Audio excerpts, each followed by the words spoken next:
Hello, good morning. This is Anlihat Hatchery. Bumabati po sa inyo ng isang napakagandang umaga. Sana nasa mabuti po tayong kalagayan at pinagpalang araw. Ngayon po tayo ay magmumonitor sa ating carton incubator. Bakit kailangan natin magmonitor? Kasi yung pagsasalang at pagpipisa ng itlog ay kinakailangan meron po tayong araw-araw na pagmumonitor sa ating pong isinalang na itlog. Una dyan, yung pag-iikot ng itlog sa bawat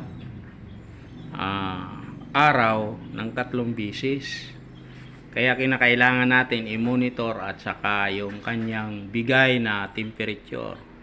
So yung ating pong carton incubator ay maganda po yung bigay ng temperature. Bakit po maganda? Kasi dito po sa ating monitor, makikita po natin na 37.2 hanggang 37.4 yung kanyang reading sa kanyang binibigay na temperatura sa ating pong carton incubator. Ibig sabihin, nami-maintain niya po yung kinakailangan na temperature sa ating mga itlog. Kaya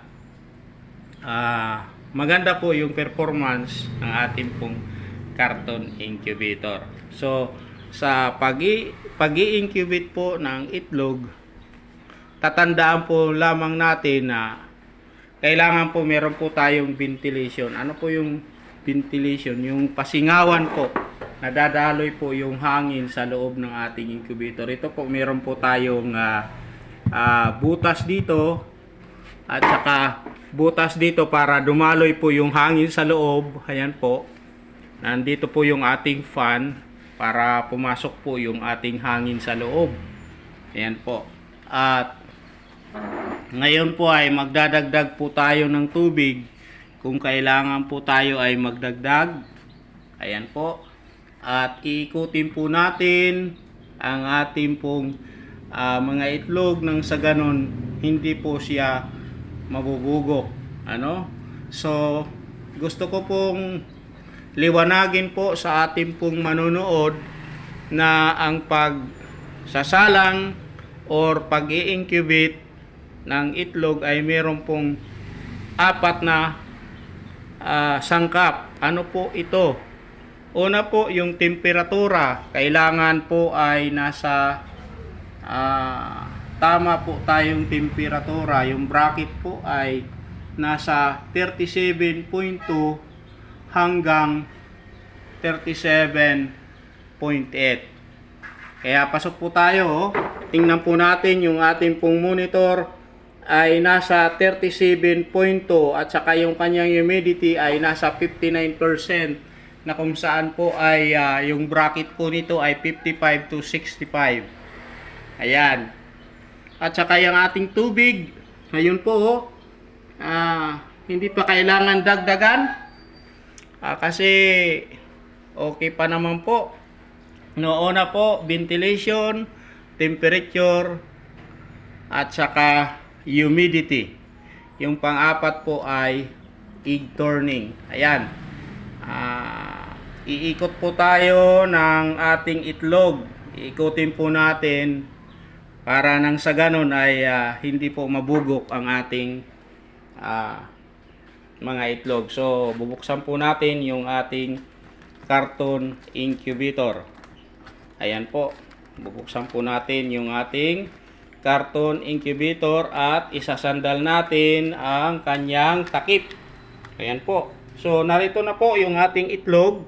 Yung gagawin lamang po natin ay iikutin po natin na tamang-tama lamang po na sila po ay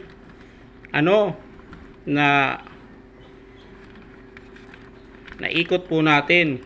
Ganyan lamang po. Yan. Yan po yung pag-ikot natin. Tamang-tama lamang po na naikot po siya. Ayan po. Ganyan lamang po. Tapos yung tubig natin ay okay naman po. Hindi pa siya sumadsad sa kalahati. So, hindi tayo maglalagay. So, tatakipan po natin. Yung pag-ikot po ng itlog ay ginagawa hanggang sa 18 araw. Yan po. Pagkatapos ng 18 araw ay hindi na siya iikutin. Hindi mo na siya pakialaman. At yung temperatura ay babawasan natin ng ilalagay po natin sa 36.5 kapag nasa hatching period na tayo.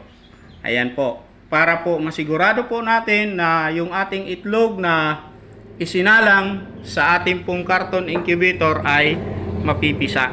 Kaya sana po nakapagbigay ako ng unting kaalaman sa inyo kung paano po natin pipisain ang ating isinalang na itlog sa ating pong carton incubator. Sa mga manonood ko po na gustong magkaroon ng incubator, pwede po kayo mag-DIY, mag-comment lamang po kayo kung gusto nyong gumawa, gusto nyo mag-do it yourself. Hindi pa ako mag-aatubili na ituro po sa inyo yung kunting kaalaman na nalalaman ko po patungkol po sa paggawa ng incubator. Yung carton incubator, ginawa ko po ito kasi mura lamang po ito. Wala pang 1,000, mga 500 siguro.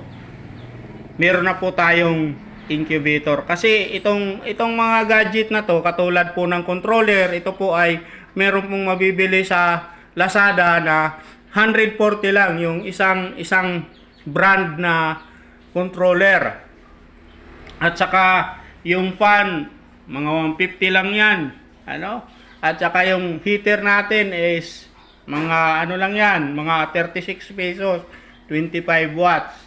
Mabibili po natin yan sa hardware. Yung ating pong receptacle at saka wire, wala pang 100 yan.